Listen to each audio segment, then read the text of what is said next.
Tai Chi evolved in Taoist communities.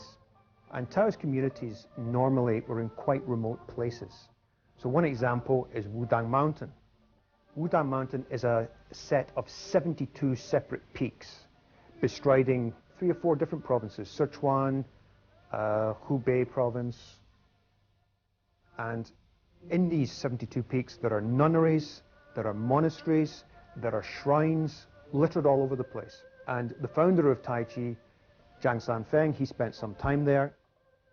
The tradition is that Chinese martial arts, which divided into external and internal, the internal martial arts developed mainly on Wudang Mountain. The external martial arts, the major place that's identified with them is, of course, the famous Shaolin Temple. It's in these small communities, Tai Chi was taught on a one-to-one basis, master and disciple together. And it was only much later that Tai Chi became widely known and taught to, well, anybody and everybody. There are many different types of Tai Chi, there are many different approaches to Tai Chi. The matter is not that one's better than the other, but that you find one that's appropriate for you. So for example, if someone is 18 years of age, they're not going to be too interested in the softer aspects, the health aspects, if they're good and healthy. Whereas if somebody is in their 60s or 70s, they're not so likely to be interested in the harder aspects and the self-defense side. So it's a matter of finding something that suits you. There are 5 major aspects of Tai Chi Chuan. The first one, and the best known one, is the hand form. There's literally hundreds of different forms now. This is Chu Yin Laws. She's a member of the British Council for Chinese Martial Arts official team, and she's the current European champion in the form that she's now demonstrating, which is called the 42-step form. It's a competition form developed in mainland China. It incorporates moves from a number of traditional Tai Chi styles. And she's just going into a move called single whip, which is common to most Tai Chi styles. The competition routines are developed to show Tai Chi from a more aesthetic point of view. The emphasis is on the appearance, the stance, more than the health or the martial arts aspects. Although, of course, these also are developed in this method of Tai Chi.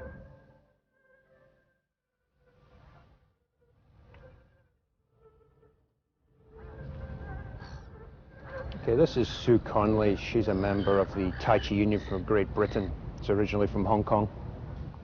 The form that she's demonstrating is called Cheng Man Ching form.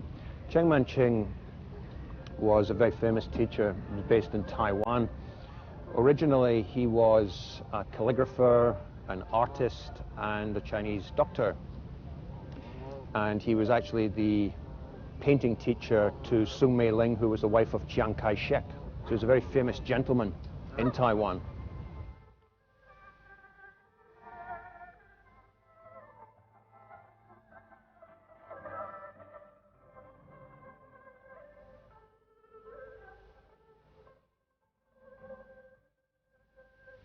Then is what we call pushing hands, which is partner drills which train various skills that are useful in self-defense.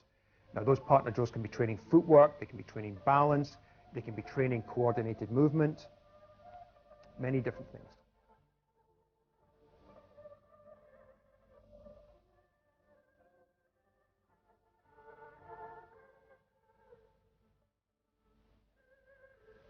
Third aspect is the self-defense applications. You have to understand that the form comes from the self-defense techniques. It's not the other way around. Costas is now going to do brush knee twist step, one of the better known Tai Chi techniques. And here's the application: brushing the opponent's knee and twisting, putting him off balance.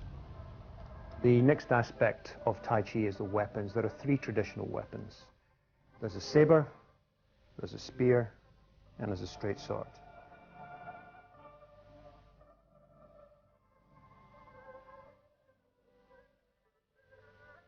This group's now going to demonstrate Tai Chi Saber. So it starts off very slow and relaxed. The saber is one of the 3 traditional Tai Chi weapons. It's very practical. The techniques can be adapted to length of wood or a short gent's umbrella. The saber essentially is a slashing weapon, although it does also have stabbing moves.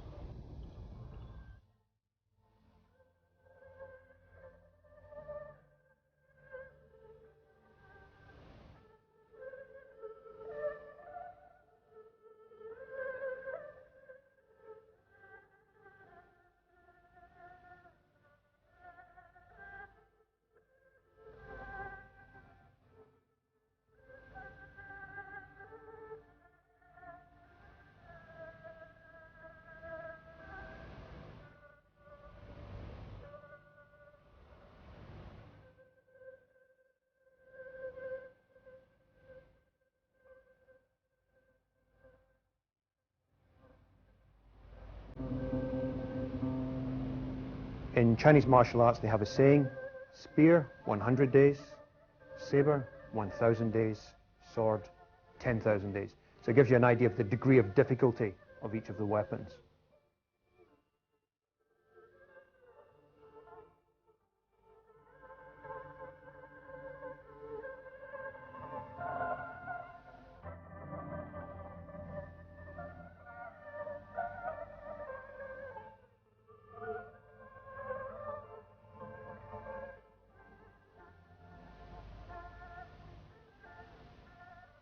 The final aspect of the art is what you can call the inside the door training.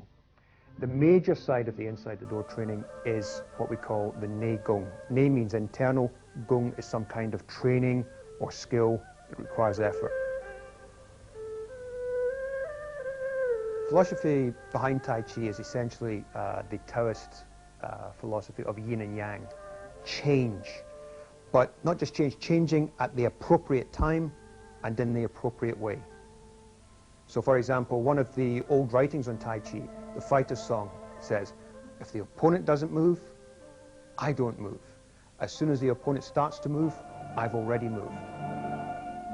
What Tai Chi is philosophy